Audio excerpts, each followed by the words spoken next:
साहेब optical फायबरचा नेमका हा या ज्या जिओ, एअरटेल, व्होडाफोन या ज्या ऑप्टिकल फायबर कंपन्या आहेत यांनी महाराष्ट्रामध्ये रस्त्याच्या बाजूला खोदकाम करून ऑप्टिकल फायबर रस्ता काढला आहे. राज्य शासनाचे त्याचे दर ठरवलेले आहेत. त्या दराप्रमाणे त्यांनी हे पैसे भरले पाहिजे.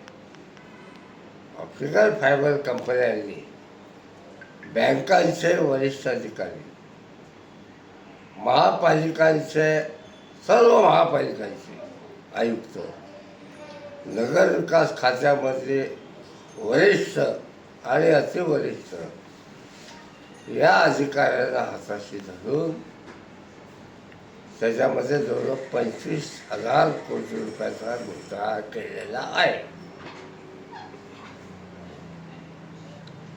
धुळेमध्ये मी आधी 45 कोटी रुपयाचा म्हणत होतो, पण आम्ही नवीन हिशोब काढला.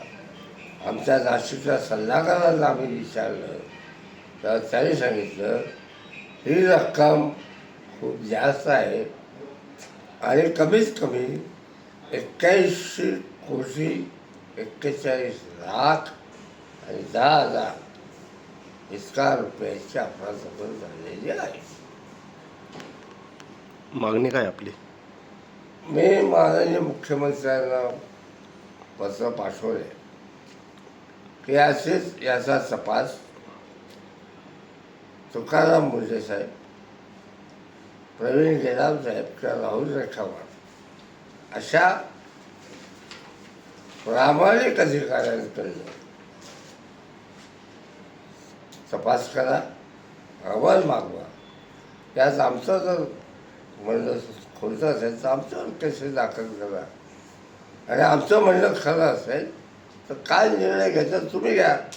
दाबून टाकायचं दाबून टाका, चौकशी करायची चौकशी करा. लोकशाही मराठी ऐका, पहा, जागरूक रहा.